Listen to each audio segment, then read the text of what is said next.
खुलुमबाय आं सिबिरानि ब्रह्म गोजोन फुंबिलिनि बयनिसिमबो गाहाम हामलायनायखौ जासिहरनाय थाबाय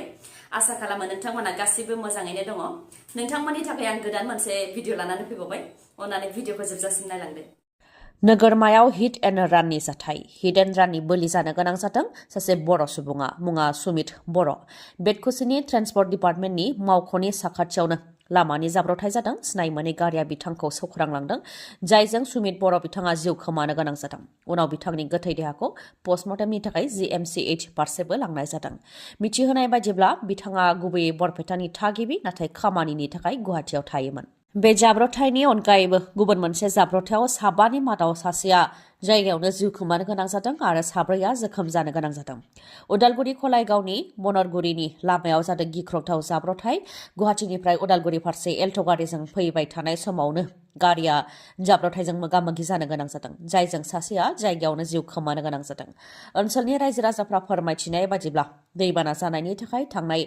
2 बोसोरनिफ्रायनो हाखर जानानै दंमोन बेयावनो एल्ट' गारिया हाखरखौ नुयैयाव गब्रायफैदों जायजों साबानि मादाव सासेया जायगायावनो जिउ खोमानो गोनां जादों आरो साब्रैया जोखोम जानो गोनां जादों फोरमायथिनाय बायदिब्ला हाखरनि साखाथियाव जेबो सिगनेलबो गैयामोन जायनि थाखाय हाखरखौ नुयैयाव बे जाब्रबथाया जानो मोन्दों होननानै फोरमायथिदों ओनसोलनि थागिबिफोरा क'क्राझार सिजिएम बिजिरसालिया पर्बतजरानि एमसिएलए मुनमुननि सायाव राय फोसावदों एमसिएलए मुनमुन ब्रह्म आरो उखिला फोरमायथिनाय बायदिब्ला थांनाय 2020 मायथाइयाव पर्बतजरा बिटिसि बियाबनिफ्राय मुनमुन ब्रह्मआ देरहासारनायनि उनाव 2022 मायथाइयाव एमसिएलए मुनमुन ब्रह्मनि हेंथायै केस होदोंमोन नंखाय एफिडेभिट होनानै बिसायख'थि गेलेदों होननानै इउपिपिएल दोलोनिफ्राय आयुब हुसैना केस होदोंमोन बेनि सायावनो क'क्राझार सिजिएम बिजिरसालियाव बिजिरनाय जागासिनो दंमोन आरो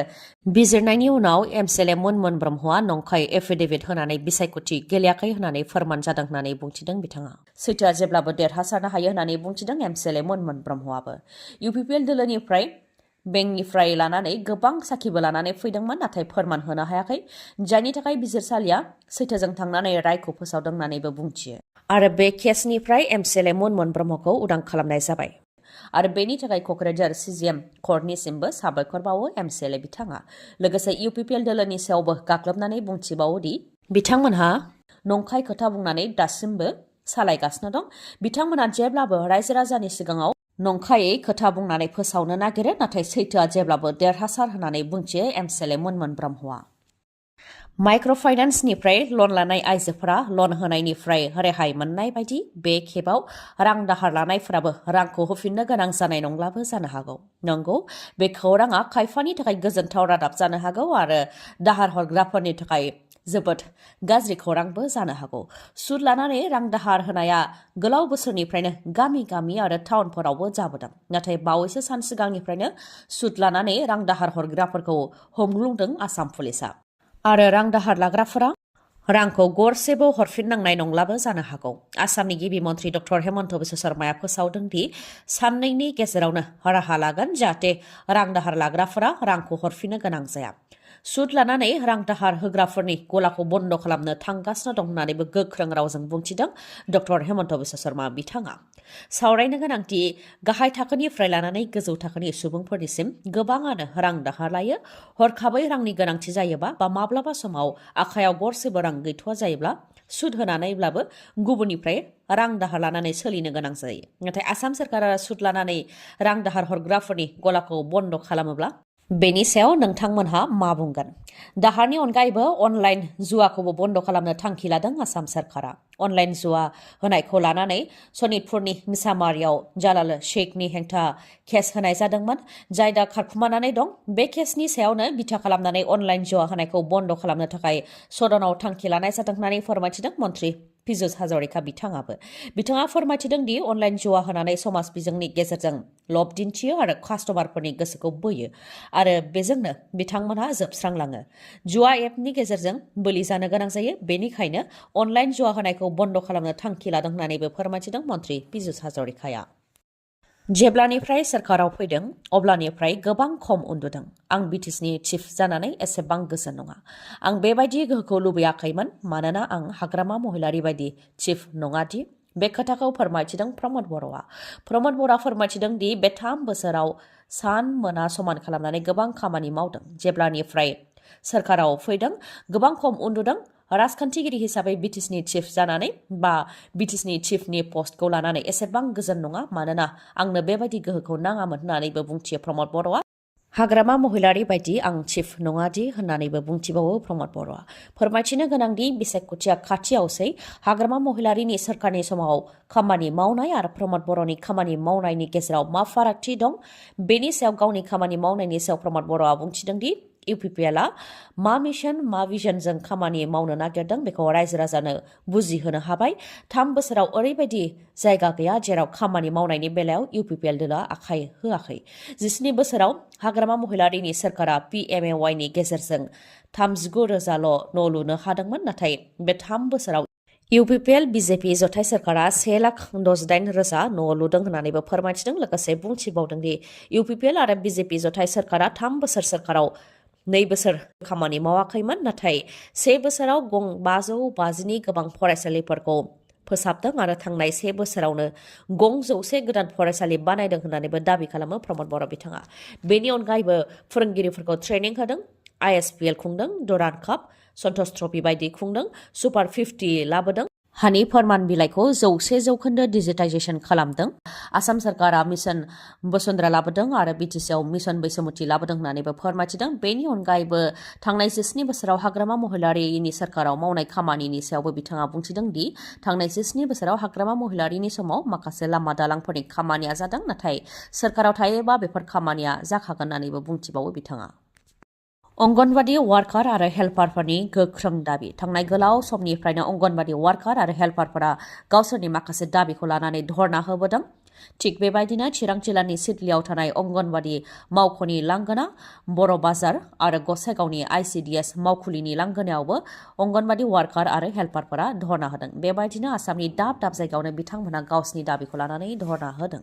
दान बान्था बांहोनाय बेनि अनगायैबो माखासे दाबिफोरखौ लानानै बिथांमोनहा गोलाव सम थांनाय 3 अक्ट'बरनिफ्रायनो धरनाखौ होबोदोंमोन बेनि उनाव 19 अक्ट'बराव आसाम सरकारजों सावरायनाय जादोंमोन जेराव बिथांमोननि दाबिखौ आसाम सरकारा सुफुंनानै होआखै होननानै फोरमायथिदों अंगनवाड़ीनिफ्राय अंगनवाड़ीनि दाबिखौ लानानै आसाम सरकारा दिसपुराव दैथायहरदों होननानै खोथा होदोंमोनब्लाबो नाथाय बाजेटआव बिनि सोमोन्दै फंसेबो दैखांनाय जायाखै जायनि थाखाय अंगनवाड़ीनि मावथिफोरा धरना होनो गोनां जादों होननानै फोरमायथिदों आरो जेब्लासिम बिथांमोननि दाबिया मावफुंजाया अब्लासिम बिथांमोनहा धरनाखौ होलांगोन होननानैबो बुंथियो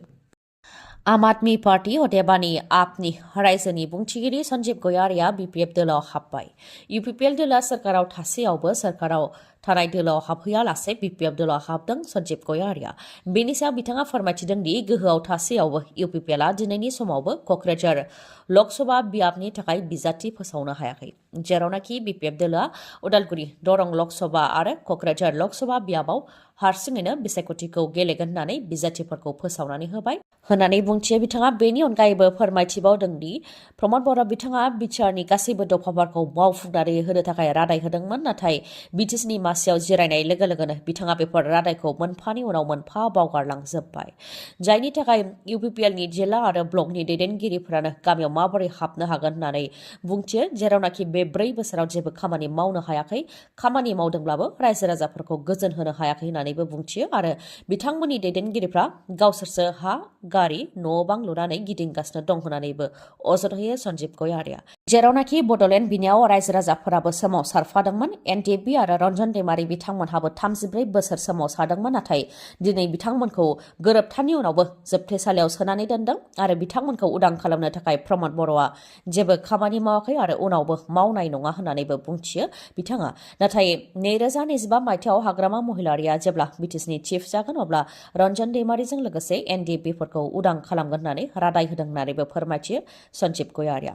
बिसायख'थिनि सायाव दाजाब दानख' खालामनानैबो सन्जीब गयारिया फोरमायथिदों दि थांनाय लकसभा बिसायख'थियाव BPF दोलोआ 4.5 लाख भट मोननो हादोंमोन आरो इउपिपिएल दोलोआ 3.5 लाख भट मोननो हादोंमोन जेराव BPFनि भटआ गथायैनो दं नाथाय इउपिपिएलनि भटआ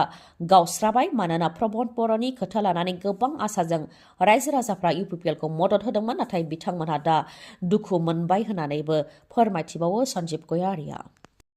मुख्यमन्त्री महिला उद्यमिता अभियान बिथांखिनि गेजेरजों टाउन ओनसोलनि सेल्फ हेल्प ग्रुपनि आइजोफोरनोबो 35,000 रांखौ होनो थाखाय केबिनेटआव थांखि लानाय जाबाय सिगाङाव गामि ओनसोलनि सेल्फ हेल्प ग्रुपनि आइजोफोराल' मुख्यमन्त्री महिला उद्यमिता अभियाननि गेजेरजों